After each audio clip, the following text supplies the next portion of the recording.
एक बूढ़ी माई हर रोज अपने घर के बाहर बनी क्यारी से फूलों को तोड़कर अपने हाथों से फूलों की माला को तैयार करके श्री राधा रमन जी के लिए लेकर जाती। वो अपनी क्यारी में से कच्चे आमों को उतारकर उसकी खट्टी मीठी चटनी बनाकर श्री राधा रमन जी के लिए लेकर जाती और जाकर कहती है कि ये लो रमणा, आज तो खूब भोजन पायो होगो। ये लो, मैं तेरे लिए खट्टी मीठी चटनी लाई हूँ ताकि तू अपना भोजन हजम कर सके। ऐसे ही वो हर रोज अपने हाथों से बनी माला और चटनी राधा रमन जी के लिए लेकर जाती है। बूढ़ी माई की नजर बहुत कमजोर होती है तो वो कभी कभी अपना चश्मा इधर उधर रखकर भूल जाती है, लेकिन फिर भी वो सुई से माला को पिरोती है और कितनी बार उसके हाथों में माला को पिरोते पिरोते सुई चुभ जाती थी। एक दिन जब बूढ़ी माई अपने हाथों से माला पिरोकर लेकर जाती है और साथ में चटनी लेकर जाती है तो गोसाई जी को बोलती है कि गोसाई जी, ये माला राधा रमणा जी को धारण करवा दो और साथ में खट्टी मीठी चटनी का भोग लगा दो। इतने में राधा रमन जी का ध्यान बूढ़ी माई के हाथों पर पड़ता है तो वो देखते हैं कि उसके हाथों में सुई के चुभने से कितने ही छेद हो गए हैं और उन छेदों में राधा रमन जी की कृपा से ही राधा रमन नाम लिखा होता है। राधा रमन जी अपने भक्त की इस भक्ति को देखकर निहाल हो जाते हैं। अब उनको बूढ़ी माई की माला के अलावा कोई भी माला नहीं सुहाती। उनको बूढ़ी माई के फूलों की माला के साथ साथ माई के हाथों की खुशबू भी भाने लगती। उनको अब हर रोज चटनी और माला का इंतजार रहता था। एक दिन बूढ़ी माई को बहुत तेज ताप हो जाता है जिसकी वजह से वो मंदिर नहीं जा पाती, लेकिन राधा रमन जी उसकी राह देखते रहते। बहुत अधिक ताप होने की वजह से माई अपने बिस्तर में लेटी रहती है और राधा रमन जी तो याद करती ही रहती है। अब तो 2 से 3 दिन बीत जाते लेकिन बूढ़ी माई नहीं आती। अब राधा रमन जी को फूलों की माला और चटनी की बहुत याद आती है। उसी दिन दिल्ली से एक सेठ आकर बहुत बड़ा राधा रमन जी के लिए बंगला तैयार करवाता है और साथ में 56 भोग लगाता है।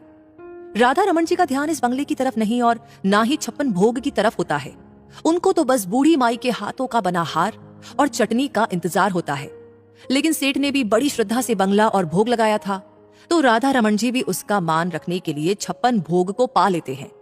लेकिन भोजन पाकर उनके पेट में ऐंठन होने लगती है और उनको याद आता है कि चटनी होती तो उसको खाकर मेरे पेट की ऐंठन चली जाती। उधर कितने दिनों से बीमार होने की वजह से बूढ़ी माई से अब उठा ही नहीं जाता। वो बस लेटी लेटी राधा रमन जी को याद करती रहती और उसकी आंखों से आंसू निकलते जाते और वो राधा रमन जी को याद करते करते मन में गाने लगती और कहती, आओ राधा रमण लाल, तरस रहे नैना, तरस रहे नैना, बरस रहे नैना। यही पुकार करती करती वो आंखों में से आंसू बहाती रहती। अपने भक्त की करुण पुकार सुनकर राधा रमण लाल जी व्याकुल हो जाते हैं और वो भागे भागे बुढ़िया के घर चले जाते हैं और बुढ़िया के सिर पर हाथ रखकर कहते हैं कि माई, जितना तू मुझको याद कर रही है उतना मैं तुझको याद करता हूँ। तू घबरा मत, अब से तेरा ताप बिल्कुल ठीक हो जाएगा। मुझे तेरे हाथों की माला और चटनी की बहुत याद आती है। बूढ़ी माई को लगता जैसे कि वो कोई सपना देख रही है। जब वो आंखें खोलती है तो उसके आसपास कोई नहीं होता। वो थोड़ा सा उठती है, देखती है कि उसका तो ताप बिल्कुल ठीक हो चुका है और वो पहले जैसी चुस्त दुरुस्त हो जाती है। वो रात में ही जल्दी से क्यारी में से फूलों को और आम को तोड़कर माला और चटनी तैयार करती है। सुबह सुबह ही वो राधा रमन जी के मंदिर की तरफ चल पड़ती है और सारे रास्ते बस यही कहती है कि आ रही हूँ राधा रमणा, आ रही हूँ मैं। बहुत दिन हो गए तुझे मिले हुए, अब ये जुदाई बर्दाश्त नहीं होती, बस आ रही हूँ। मेरे रमणा, मेरे राधा रमणा, बस यही कहती जाती। मंदिर पहुंचकर वो राधा रमन जी को माला धारण करवाती है तो राधा रमन जी माला को धारण करके बहुत इतराते हैं।